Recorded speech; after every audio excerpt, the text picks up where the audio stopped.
It's Sunday, January 15th, 2023. This is all about your Benjamins and your weekly mixtape and week in review video.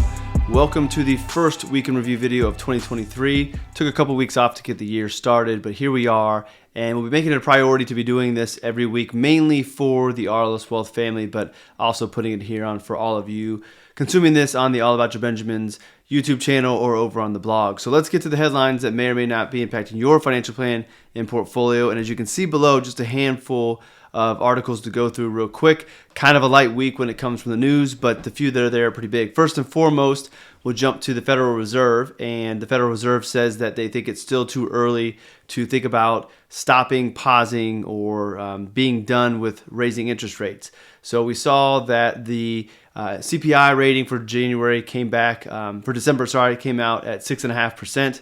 So inflation is continuing to cool, getting closer and closer to that 2% target. But the Fed's not ready to say that they're happy with where things are going and the trend is going. So it'll be interesting to see where that goes. That headline's going to stay there. We should be having a meeting here not too long and see what's going to happen this month. But good sign is inflation's coming down. Bad sign is it doesn't look like the Fed's done making any changes yet, which leads us into the next one. Actually, we'll get to it in two. The next one, we're going to go to you, the consumer. And consumer sentiment in January was up, which is a good thing. Consumers feeling good. The main reason cited in the article is that the belief that maybe inflation is coming under control, which is a relief to our pocketbooks and our spending and our monthly budgets. So, obviously, if we saw inflation tick back up, that may change consumer sentiment, but it seems to be that the main thing on most consumers' mind is not so much what happened in the stock market in 2022, but more about what's happening in their monthly budget and their spending and the ability to provide for their families. So I say that because consumer sentiment has been more tied to the inflation picture than the stock market. You would think that after a crummy year like last year, people wouldn't have a 9-month high consumer sentiment rating. But in January, the market's doing okay this year so far, but it's still really early. But the fact that inflation's coming down and seems to be a little bit lighter is what is making consumers feel better about their situation. So I think it's a good thing because I think sometimes things become a self-fulfilling prophecy. We've been hearing a lot about the coming recession, if we're not already in one, and all this doom and gloom, yet consumers are feeling good. I think that the mind of the consumer, if they continue to spend, could make the recession that we might have not as severe. So I'm all for positive and optimism whenever we can get it, and that consumer sentiment rating brought that to us. Now we'll get back to the one that I alluded to a moment ago. And despite inflation coming down, despite consumer sentiment being in good shape, most economic professionals are still expecting a recession this year. Again, I think this is the most predicted recession ever. Taking a step back, I say this all the time, but recessions are normal parts of the business cycle. If Business 101, you learn about the sideways of the business cycle. Recessions are always a part of that.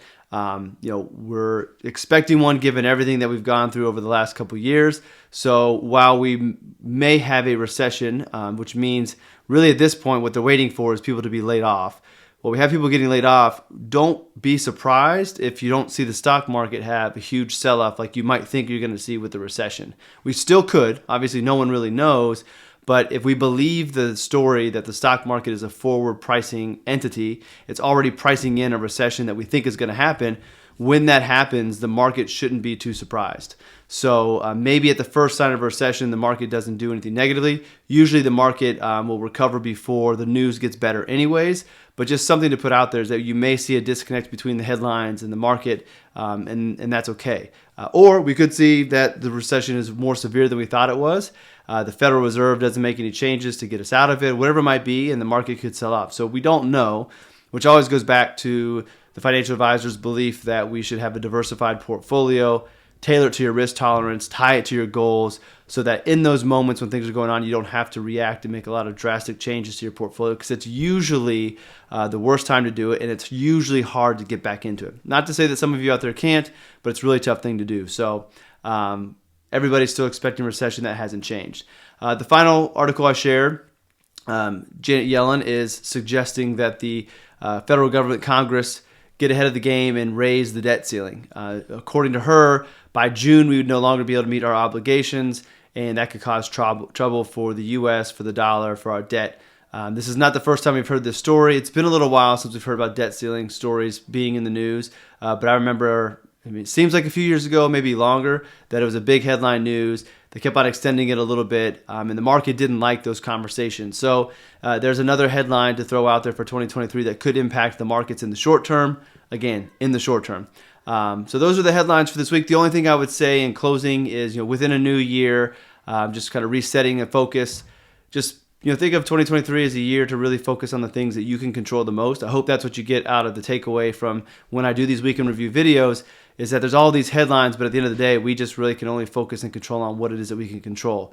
One, the narratives that we put out there or someone else might put in our head, we don't know if they're going to be true or not, and if they make reactions based off those, we could cause more harm if they don't come true. There's infinite possibilities that what may happen this year, and no one really knows. So I think the best thing is to just focus on the things you can control and trust that things will continue to work themselves out as they always have. And while trust may not be a comforting part of your financial plan, a characteristic to exhibit, it's what we've always been operating off of. So I think this year, focus on the things you can control. I'm going to bring a little bit more of the philosophical talk to the week in review here on All About Your Benjamins. Over on Pursuit, get way more deeper into that, connecting mind, body, spirit, and money. Over here, we'll still focus primarily on the news, primarily on the technicals. I want to get back to writing a little bit more about financial planning and kind of life planning type things. But I am going to try to bring a little bit of that Pursuit mindset here as well, bringing the two close together so they all connect. But with that, I will quit today's ramble. I will let you get back to your day. Thanks as always for tuning in. If you haven't yet, go ahead and throw us a subscribe. Leave a comment if you'd like. Just make sure that you don't miss these every weekend as I put out, trying to hit all of these main headlines for the week, just to make sense of what went on so you understand what the storylines are, why people are talking about it, and whether or not it really impacts you, your financial plan, or your portfolio. Have a great rest of your day. Thanks for tuning in, and we'll see you all in the next episode.